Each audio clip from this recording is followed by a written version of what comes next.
Hello and welcome to the Ruby section of the learning path here at GoRails. In this section, we're going to be working on building a solid foundation in the Ruby programming language itself.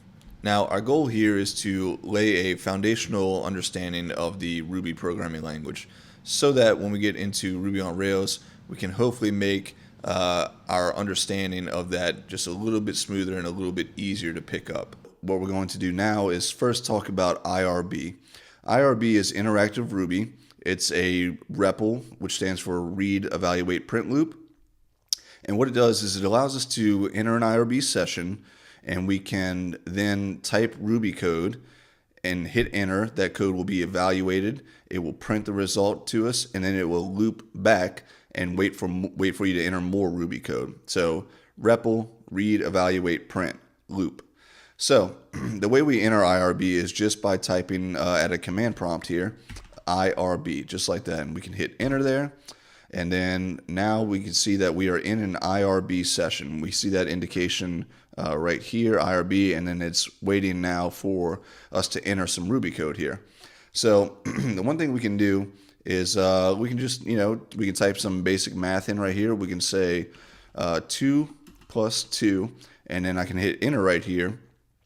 IRB will read this code, evaluate it, and then print the result to the screen, and then loop back and wait for more Ruby code for us to enter. So let's go ahead and hit enter here now, and we see we get back 4. So this is great. This is our first foray into playing with IRB. Other things we can do is we can type a string of hello world, and we'll get more into strings later on. Right now I'm just kind of showing some examples of things you can do in IRB. So we say hello world just like that, and it prints that same string back to us. The other thing we can do is strings and numbers and all our data types that we're going to get into in future episodes in this series are we can call methods on them to perform some Ruby code on them. So for example, this hello world string here above, and one thing to note here, you can hit up arrow and down arrow in this IRB session and recall command history. So if I hit up arrow once, it'll put that string back on the command prompt here. And then let's say we wanted to show this string in all capital letters. So there is a method on the string class. Again, don't get too concerned about this right now. We're going to dive into all this much more. Right now, I'm just showing some examples of how you can interact, do things in IRB. So, hello world, we want to print all of these letters as capital letters. We can do dot uppercase, and you can start to see this is a newer thing in the latest version of Ruby. It starts filtering down all of the available methods on a string as you start to type. If you just type the dot, it'll show you a bunch of methods here. If you start to type a method name, you can start to see that list of things filters down. The method we want to use here is uppercase. Now I can type it all out the rest of the way. Alternatively, if I see it in this list and I want to just get to it real quick, I can just hit tab a few times, and now you can see we've gotten to the uppercase method here. So if I hit enter here, it'll return to us the string hello world, but this time with all capital letters. So hopefully, as you can see, IRB can be extremely helpful for just experimenting with code, especially when you're in the beginning, just trying to learn some available methods on a lot of the primitive data types, integers, strings, and so forth. If you want to experiment more with this stuff, one thing you can do, and we're going to go to a site here in the browser that you should probably go to and bookmark so you can quickly go back to it later on. But if you go to ruby-doc.org, this is the official documentation here. What you would want to do is go to current, and then this will be the documentation for the current version of Ruby. Now on this left-hand side here, there's a whole bunch of stuff. There's this pages section, there's class and module index. This is probably where you'll spend most of your time just looking things up, especially in the beginning. But if we scroll through this list, so that hello world string we wrote in the IRB session a moment ago, that is an object of the string class. So if we click on string here, now we can see in this sidebar over here, there's a methods section. Now the method we used in the IRB session that we called on our hello world string was upcase.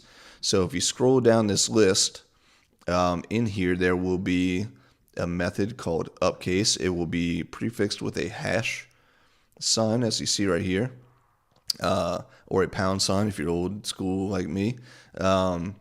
You'll see it in here. We get to the use upcase right here. So we'll dig more into this in the future too, but what this hash sign is indicating here is that this method is what's known as an instance method. So you call this on individual string objects, not the string class itself. Again, don't worry about that too much right now. We will get to this stuff in the future, but that's what this hash at the front of this method name is indicating here. Real quick, as an alternative here, these methods, new and try convert, that are prefixed with the double colons, that's there to denote that this is a class level method. We'll get to all this in the future, but let's get back to our upcase method. We can click on this, and right here, here's the documentation for the upcase method. So it tells you a little bit about what this method does.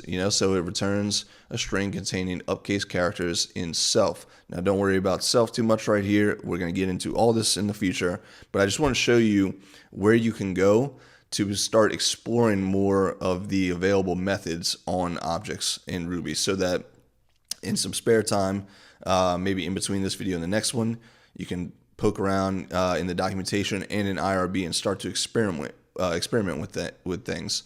So let's go back up to the top here. Let me grab this and make it quicker.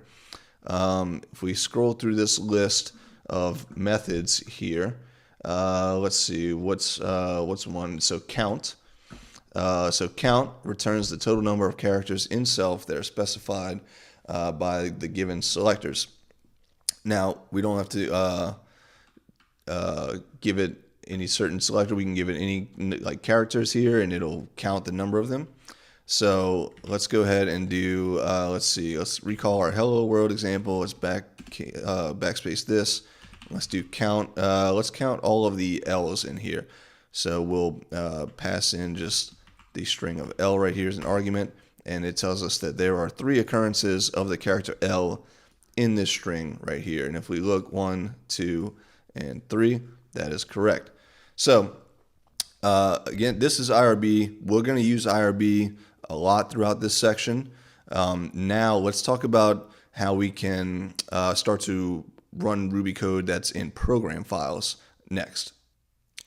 All right, so let's go make our first little Ruby program file here. So currently we're still in IRB. Let's exit IRB first and then go make a Ruby file. So the way to get out of IRB is by simply typing exit and hitting enter. And now you're exited IRB and you're back in your normal terminal. So I'm going to just clear this out real quick, start fresh here. So what I would say to do is make a directory somewhere to put all of your Ruby code that you're going to write in this section of the learning path. What I have set up here is from my home directory, there is a directory called code, and inside of that this code directory, currently I have a bunch of files and directories that I can list out by using the ls command. I'm going to clear this here again. So what you can do is you can make a directory, name it whatever you want. If you want to follow what I did here and make this code directory, please do so. So from here, the first thing we want to do is just make a Ruby file. Now the way we do that, we can do it from the command line right here with the touch command. So we can write touch, do a space, and then we can say the name of our Ruby file that we want to create here. So in this case, I'm just going to say maybe running programs.rb. Now the .rb is what denotes that this is a Ruby program file. So touch running programs.rb, you can hit enter on that, and then you can see that nothing really happened, or at least it doesn't look like it. However, if we type the ls command again and look through this list right here, we can see that we have running programs.rb right here. So I'll clear this out again. Now, what we can do is we can open up our code editor and start writing Ruby code inside of that file. So I'm going to open up Visual Studio Code here by simply typing code and period, meaning let's open up our code editor in this current directory. That's what the period denotes here. So I'll hit enter on that, and we'll see in a moment here that VS Code will open up. Perfect. Not worried about this. Now on our file tree over here on the left, we need to find our running programs.rb file, and here it is right here. Let me get this out of the way. Running programs.rb, we can click on that file, and then now I'm going to collapse this real quick, and just we can see our file here. As we can see right here, we just have an empty file. So let's, in this file, let's do what we did in the IRB session and just write out some very simple Ruby code and get it to get set up so that we can run this program and see the same results over in our terminal. So to get started, the first thing I'm going to do is I'm just going to do 2 plus 2 right here. Now, one thing to note here that's going to be different is that over in IRB, when we hit enter on this code, it ran and executed and evaluated this line of code and printed the result to the screen for us, and then looped back around, waiting for more Ruby code. In this program file, that's not going to happen. So if we go to run this program right now, Ruby will evaluate this code, but we're not going to see any result printed back to the screen. So we need to use a method that's built into Ruby in order to see the result of this code printed out to our terminal. So what I'm going to do here is go into the front of this code, and there's a few ways we can print out the results here. Let's look at one of the most widely used and most common ways to do that, and it's this puts method. So you literally write puts, put a space, and then the code that you want to be evaluated and printed to the screen. So what puts will do here is it will do what I just said, and then it will append a new line character to it, so that the next line, if we have this line of code, if we had it written out like 3 times right here, the result of 2 plus 2 would not be printed next to each other on the same line. They would all be printed on new lines. So let's save this file, and then I'm going to hop back over into my terminal. And then the way we run this program file is by passing the name of the file to the Ruby interpreter. The way we access the Ruby interpreter is simply by saying Ruby and then space, and then we give it the name of the file. So our file name is runningprograms.rb. If we hit enter on this, we see that we get 4 printed to the screen. Let's go back here and get rid of this puts call right here. So if I save this file now and I go back and we run this program file again, I'm hitting up arrow to recall my command history to my last command, which is this one. We hit enter. We don't see anything printed to the screen there. That's because we need to tell Ruby that we want the result to be output and printed out to our terminal here. So again, that is with the puts method. Okay, so that's IRB and running Ruby programs. We will be utilizing both of these a lot more through the remainder of this section of the learning path. In the meantime, if you find yourself with some free time between this video and moving on to the next one, I would encourage you to experiment in IRB and try and see if you can recreate what we did in this lesson from scratch. Perhaps go look at more of the string methods available on the Ruby documentation site that I showed you a moment ago, and just experiment. Try to start getting a little bit of understanding of Ruby and just have some fun in IRB and writing program files. So with that all out of the way, I will see you in the next lesson.